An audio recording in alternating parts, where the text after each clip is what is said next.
times have you been at a fork in the road and you weren't quite sure about what you do? Decision A or decision B? Or maybe you already made a decision, but there's this cloud of uncertainty weighing on you. Am I on the right path? Am I still on track? Should I have chosen differently? Wouldn't it be nice to have a little crystal ball to help you clear through that mystery?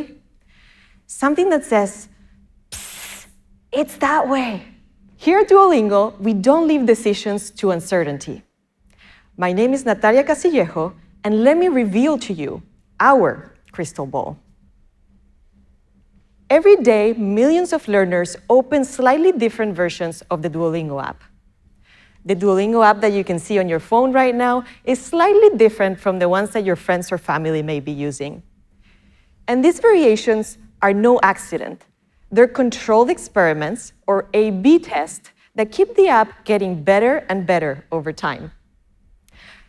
But what exactly is A/B testing?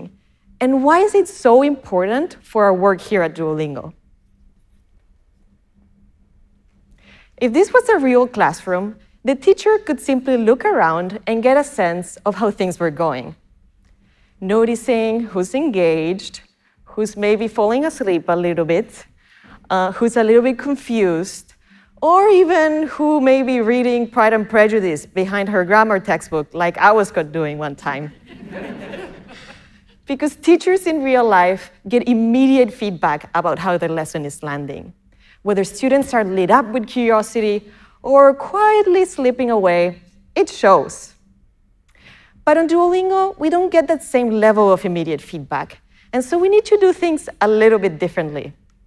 And so we rely on data-driven experimentation instead.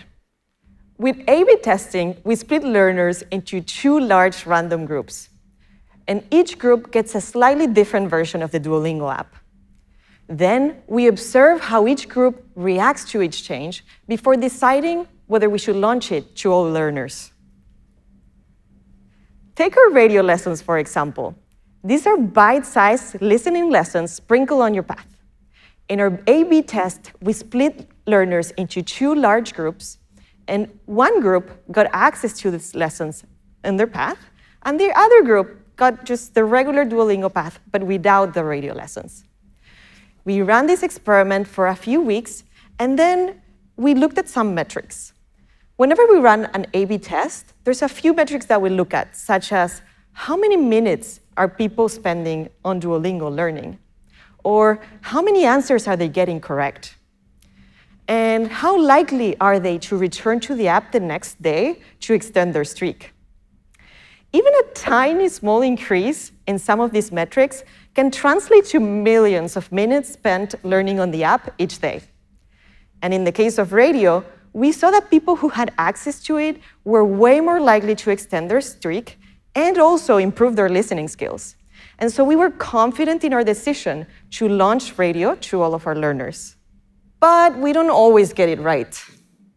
Remember that early version of chatbots from 2017? We were so passionate about this feature that would allow learners for the first time to practice realistic conversations on Duolingo. Have you ever gotten really excited about something? Maybe it's an idea that you just had, or someone you just met, or like for me, a book that you just can't seem to put down. Well, at Duolingo, we're human too, and sometimes we get a little bit carried away with our excitement. That chatbot feature, we were so confident it was going to be so good for learning and make the experience so much more fun for you. But we were wrong. Thankfully, we honored our A/B testing methodology, and it was you who said, you know what? This actually does not work for me. You didn't need to tell us directly. Your lack of usage told the story. And it was you who cleared away the uncertainty and showed us the right path, which makes you our crystal ball. Here are 2 other examples of A/B testing. First, the new energy system.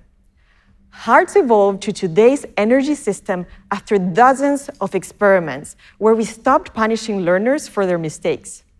And we saw that this new energy system drove engagement and time spent learning up. And now you're going to help me with this next example. Take a look at the screen. You're going to see two different versions of a practice reminder. Number one has a sense of urgency. You need to do your lesson now or you're gonna break your streak.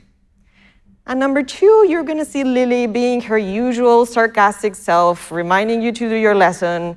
Either way, she probably does not care. Okay, now show me your hands. Show me a 1 or a 2. Which version of the notification do you think you would respond better to? Number 1 or number 2? All right, thank you. Now, people online in the chat, type 1 or 2. The team is waiting to tally up your vote. Behind every notification, every lesson, and every sparkly streak is an A/B test asking a simple question. How do humans learn best? A/B testing lets us answer this question with data instead of intuition. So thank you for being the voice of certainty. Thank you.